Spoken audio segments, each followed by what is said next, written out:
What's going on, Paisanos? V here, coming at you guys with another Market Watch today.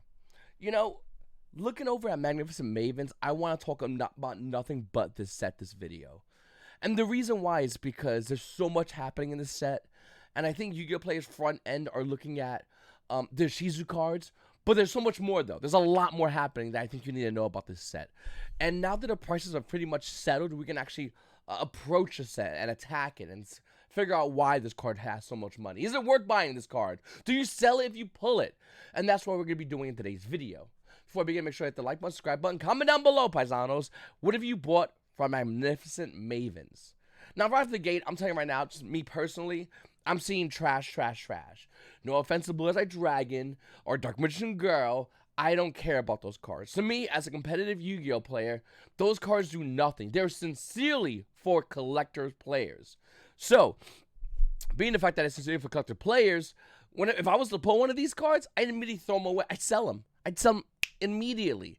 Imagine spending $20 and pulling a $500 Ultra Pharaoh's Rare Dark Magician Girl. Sell. I'll just, okay, here, free money. Cool, I can use that money now to buy whatever I want. And I think there's a lot of great cards to buy in the market. Other cards to buy in the market, even from Magnificent Mavens. Blue Eyes Dragon, really? I mean, once again, unless you're a huge Blue Eyes Dragon fanboy, it doesn't do anything. Like, these cards don't do anything. But you maintain the highest amount of value because the collectors don't want to go to their local card shop or Walmart and crack Magnificent Mavens so they pull these cards that they want to get. Collectors just specifically want to buy these cards, and they will. Looking over at Triple Tactics Talents, Secret Pharaoh's Rare. I hate this card, and here's why. And any version of it besides the Ultra Rare. Ultra Rare is great in this set. The reason why is because we have a Starlight Rare. So you're buying the silver medal of rarity for a competitive collector card. That's why I don't like this card. I'm not a big fan of it. If you pulled it, I mean, you might, or someone probably bought into it and about to go, V, let me justify the reason why I bought this card, blah, blah. Bro, buy the $10 Ultra Rare or buy the Starlight Rare. Like, owning the middle ground is alright. I guess you have the Secret Rare, but like, Secret Pharaoh's Rare it's almost like being in first class, turning around, looking at everybody behind him. It's like if you worked a little bit harder, you'd be over here. But now you're over there. You're not all the way in the back with Coach, Ultra Rare $10 talents, but you're not over here in first class. That's what Secret Pharaoh's Rare says to me when in cards like Triple Tactics Talents. Zero Recalco, same thing about collectors. Great Cuba's Trap is not bad, but is Ultra Pharaoh's Rare harder to get than I think Secret Pharaoh's Rare is nicer. Is Ultra Pharaoh's Rare worth more money? I mean, this is new to me, once again, but nevertheless, if you're buying a high-rarity Great Cuba's Trap, it's more than likely, I would assume, that you have a high-rarity version of everything else in the deck. What I mean, the deck, I'm talking about, of course, Telements. If you have a Max Rarity Telemann deck, cool, but Max Rarity competitive Yu-Gi-Oh! Decks don't do it for me anymore. And I might start, besides the current cards I have, like Starlight Rare Talents, which I'll never get rid of, maybe I'll start, like, liquidating, because there's something else I'm working on, and I'll eventually start talking about it on this channel. But yeah, I mean, once again, you have Max Rarity Telements, cool, you have the best deck, Max Rarity, probably gonna get in the ban list. So, you spend a lot of money to look good at locals for about a month, maybe? Yikes. Nickel Valley Secret Pharaoh's Rare is currently $146. Not worth it. It's really not worth it. I mean, Ultimate Rare Nickel Valley is better. I mean, I don't know. Is it? Comment down below. That's a 50-50. I'll argue with anyone on that because I can see both sides. Rhoda Secret Pharaoh's Rare, $109. CR, in my opinion, is a little bit better. It really depends on the ratio, and we're still having more of these come in. The price was $200. It's dropping down near the CR price. So now, what's better, CR or Secret Pharaoh's Rare? I don't like either or. I own the CR, and I don't like it. I'd rather have a Starlight Rare Rhoda. That's just me personally. Let me know what you think about that. But I think a Konami one, because like all of these, this is a cash grab. Like if you're Konami, you're sitting there, you're smoking cigars because you have the money to buy goofy stuff because Yu-Gi-Oh! Players are throwing crazy money at your game. To make a Secret Pharaoh's Rare version of Rhoda is insanely stupid to me. Like, I don't know who made this decision, but it's such a bad decision. Then we have Elemental Hero Neos and Red Eyes Black Metal Dragon collector cards. Black Metal Soldier, Soldier Chaos Secret Pharaoh's Rare. Nobody cares. It has so many printings, it's waterless. Change of Heart Secret Pharaoh's Rare right now is worthless as well, and here's why, because the original print Ultra Rare is about $200. The Secret Pharaoh's Rare is about $100. You're just not cutting the cake. Now, can that change? Can the Secret Pharaoh's be worth more than the Ultra first edition version of Change of Heart? No, not even close. Original print ultra rare first edition Shade of Heart is so hard to find in a decent version. Lightly play I'm talking about, or in the event that they're looking at Secret Pharaoh, which just recently came out, it's almost an insult to the original print version. Once again, bad choosing by Konami. Lightning Storm Secret Pharaoh's rare. See what I said about talents is the same exact thing. You're just trying too hard. Secret Pharaoh's Cucumber Trap. Oh, this is so bad. Gold Star Secret Pharaoh is a little bit different now. Here's where it gets different. Gold Sarcophagus is actually used in Edison format. But with that said, what's the best version of Gold Sark? The Shonen Jump version. Well, you can't find it, by the way. Shonen Jump version of Gold Sark, they have the graded because people are dumbasses and decided to get them graded. I don't know why. And they're like $20,000 on eBay. No one's buying that, by the way. Nobody likes graded Yu-Gi-Oh cards. If you found someone that likes graded Yu-Gi-Oh cards, that's the same exact person as a stamp collection. It's like you collect stupid things that nobody really cares about. But if you get enough of those people together, they look down on you, saying, "Why aren't you collecting stamps?" Like that's how it is. Like Gold Sark Secret Pharaoh is such a bad card. I mean, I'm sorry, a Shonen Jump version for the graded. Now you can find a SJC Gold Sark. I mean, that's not bad, but you're spending a lot of money to have pieces of Shonen Jump history. That's it. That's all you're doing. So that value is actually insanely low.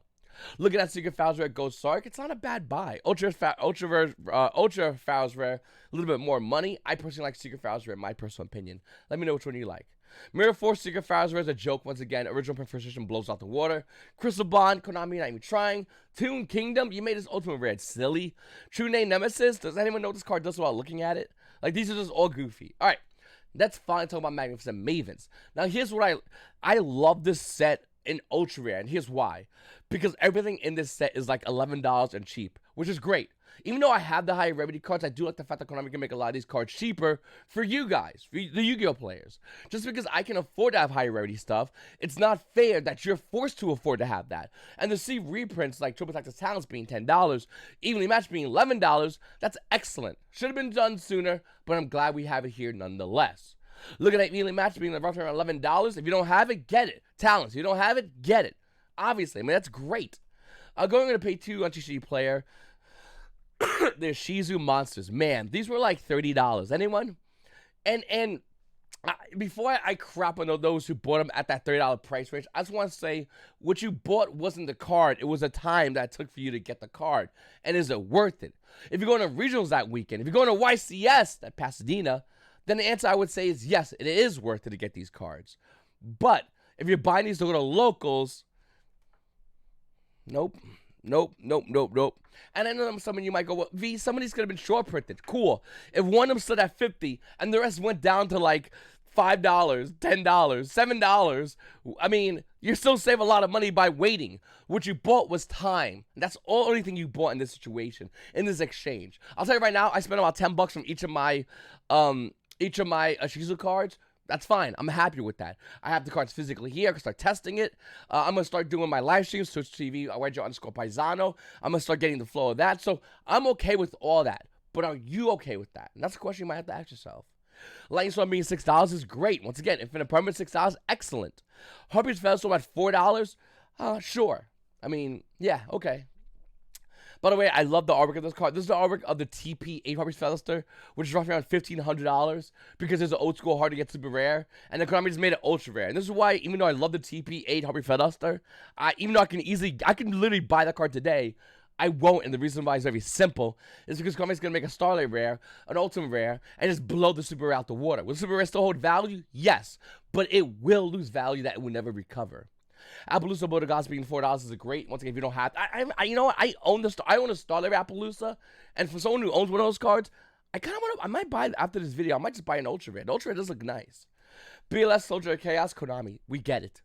Stop reprinting this card. Skill Drain being an Ultra Rare is excellent. I really like this card being an Ultra Rare. I'm looking to get Ultimate Rares myself personally, but if you don't want that, hey, for $3 you get some clean Skill Drains.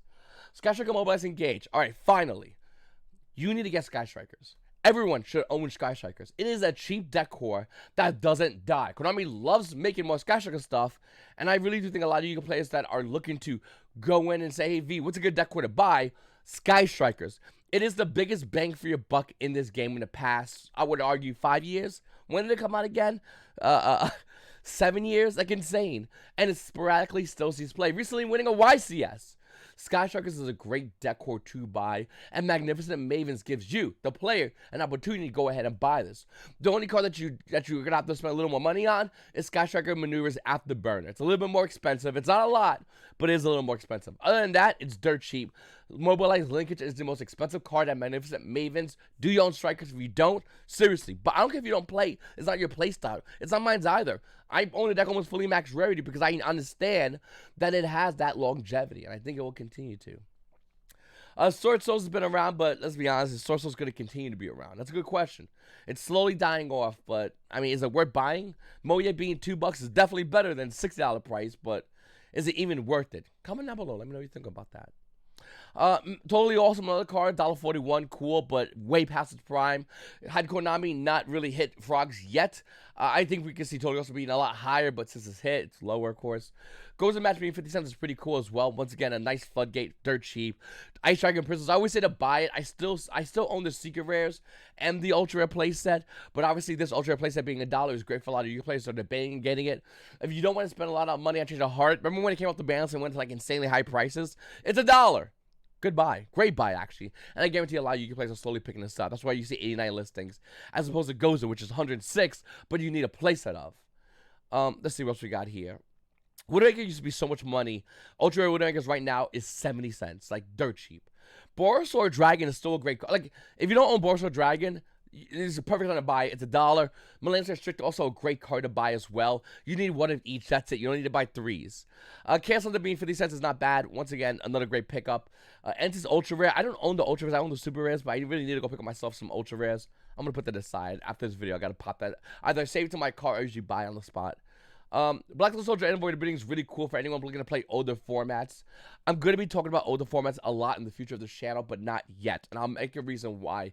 I have so much going on with looking at older formats, but I can't tell it to you right now because I don't think the time is right. But I'll talk about it more in the future. Surgical Striker Hamp. I don't know if this card's good. It's 71 cents. Who cares? Buy 3. Shadow Prison Mirrors are 3 of. The Witchcrafter. Listen, people have waifu tax. I don't. Whatever. I don't think Witchcrafters is worth it, or Trap Chicks. Weird, really like. You're on the registry waifu tax for Trap Tricks. But at the same time, hey, listen, man, that's your tax. You pay it if you want to. Witchcrafters or Trap Tricks, there you go. Relatively dirt cheap, not a bad buy. Secret Vigil Spellcaster has been reprinted to Oblivion. I personally like the Super Rares from the OTS pack, but you do have Ultra Rares here, not bad. Is the Future's going to get banned?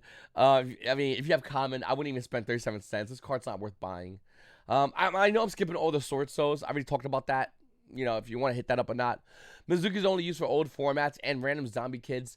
It's not a bad buy, but the Secret has a lot more money. But once again, if you're only playing zombies, why not spend a lot? Get your deck and call it a day. Ask any hero player or ask any Cyber Dragon player who owns those decks. Like, they just spend all their money in this, and they go, I don't need to buy anything else until you release more products to support Konami.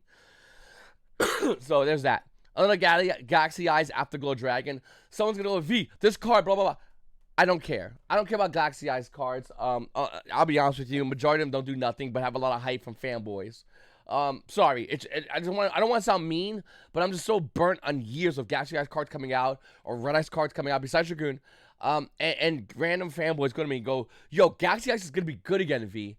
Bro, until your deck actually is good, shut up. Like, I don't want to sound mean, but it's just so annoying hearing these. And you know what I'm talking about, right? Like, random kids getting excited about random cards in a set that I mean, she just came out in this set, bro. Like, calm it down. But it's always, like, at least one person hits me up before every set that's like, yo, Galaxy is coming out, bro. Finally. Bro, if Caesars is trash, my Galaxy SX craps on them in testing against kids that don't know how to play the game. Yeah, I just don't care. Let me know if I'm overreacting. I don't think I am. Yada Gross is getting a reprint. Cool. It actually has its original tech. It's okay. You got tempt on the Yallock people. I mean, that's kind of cool, I guess. It's not. I do like the Witchcraft Confusion Confession. This card has cool artwork. I wish it made a playmat. You ever see the card, and even though if you don't like the archetype, like I'd be like, this will make a really badass playmat. I think this will make a cool playmat. Light Prison Mirror, you need a playset of. Pendulum Cord, you need a playset of. Dragon Necron Nether Soul Dragon. 10 cents. Sure, why not? I mean, yeah, why not? It's 10 cents, bro. There's your Great Cooper Trap, 30 cents. Once again, don't overpay for Great Cooper Trap. Don't overpay for max rarity, like current meta decks, unless you're going to put a lot of work into those decks. It's just not worth it. Like, if I'm only going to locals, why would I get a max rarity deck? Do I do it? To a point, yes, I do. But is it worth it? No, it's really not, actually. And I've been slowing down on doing that. And I've been putting on money towards other stuff. And once again, I'll talk about that in the future. Nightmare Things Ultra Rare is not bad. I mean, but it's whatever. It already has Ultra Rare printing, but sure, who cares? Irish Source is 25 cents just by the Secret Rare. It's around that price point. Engage is 14 cents. Like, perfect.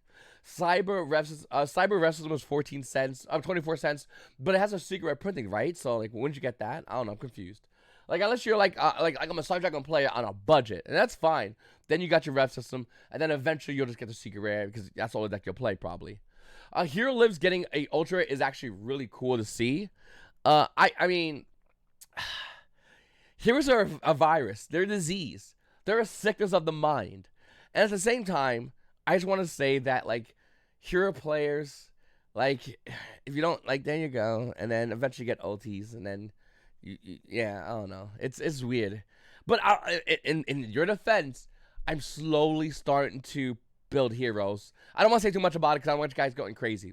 Whatever. Oh, by the way, this video doesn't talk about gold, but there's a guy in my comments on every single one of my videos. And I see you, every single one of my videos, talking about how much I dog on gold rare. He has a counter. So I just want to, to add to the counter for this video, for the sake of this video, I just want to say, Gold Rarity is a terrible rarity. Those cards are disgusting looking. Konami knows they're bad. They're welfare Yu-Gi-Oh cards because Konami evidently makes cards like these that are just better looking versions of the welfare Yu-Gi-Oh cards, and people get made fun of having Gold Rarity. There's always that one idiot that always talks about that he goes, oh no, this is my favorite rarity's Gold Rarity. But that's the kind of same dumbass that will say, instead of driving like a Lamborghini or whatever fancy car you like, I'm going to drive my old beat-up car outside that definitely needs an oil change and definitely has oil leaking into the oil and antifreeze mixing in. Head gases is going on it, but I'd rather drive that car. I wouldn't drive a Lambo. That kid's a liar. He's a dumbass. He's an idiot, and that's a go. And not like gold rare players, but like that is the mindset of anyone who prefers gold rares. So add one to the ticker. Every one of my videos, I just want to emphasize that because I think Gold Rare is such a bad thing to buy from majority of Yu-Gi-Oh players.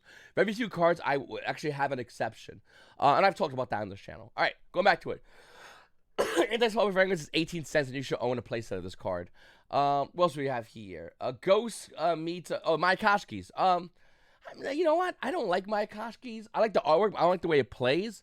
But it's so cheap, it's really hard to argue not to buy Mayakashki's. Source of Sinister Sovereign, Queensing Long Yong. This is why nobody likes this deck. Like, bro, don't make me sound like an idiot. Don't force me to speak this good. Like, I'm American. Like, what are you doing, bro? Chill with that shit. And the secret is $1. Like, what are you doing? Anyway, Konami trying to bait people, bro. All right, Non-Future Area is a hilarious card that only works in a given circumstance. It doesn't really work, but like in a given circumstance, it's amazing. But other than that, it's trash. Look at the rest of the cards. I mean, once again, this is my Koshki's. Dark Calling is huge.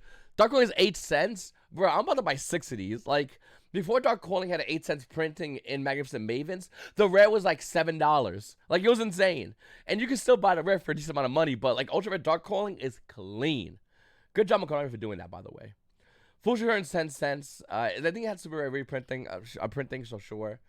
Aileron being roughly around 10 cents, not bad. There's none of my Koshki stuff. Nobody cares, but just a restage. It's a cool tech card.